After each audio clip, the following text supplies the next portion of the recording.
Hey everyone, welcome back to Health Metrics. This is Harini, your registered dietitian. So today we are going to be talking about stress levels and menstrual cycle.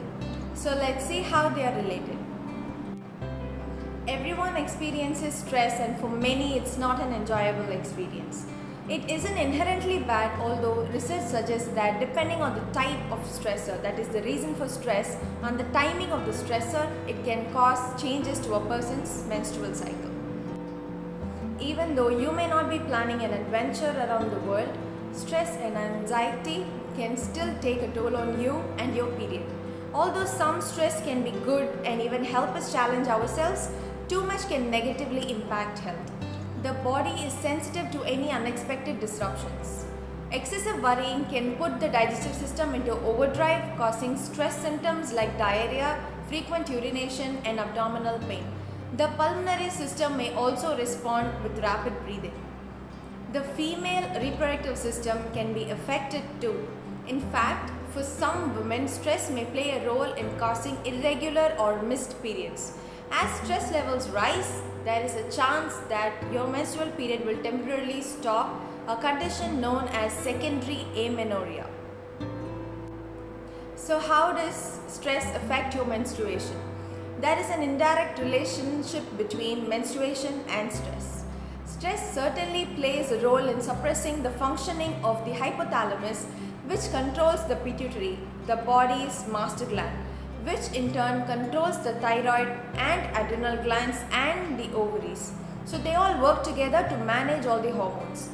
Corticotropin releasing hormone and cortisol release can suppress the normal levels of reproductive hormones, potentially leading to abnormal ovulation and ovulation, that is no ovulation, or amenorrhea, that is absence of menstruation.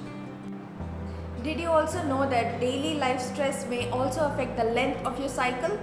Differences in the level and length of stress exposure could cause people's bodies to respond in different ways. For example, in one study, perimenopausal, that is approaching menopause, people with high stress were no more likely to have altered cycles than low stress people after 1 year.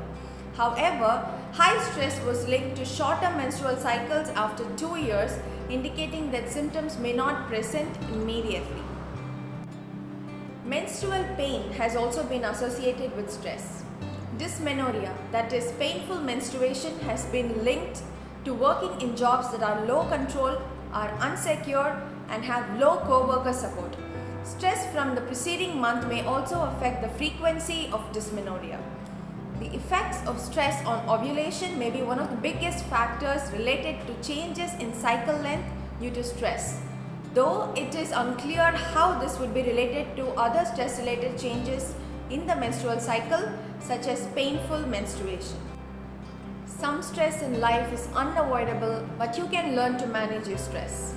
Exercising, getting restful sleep, having a healthy diet, confiding in friends and family, and having healthy social activities can potentially reduce the effects of stress on your health.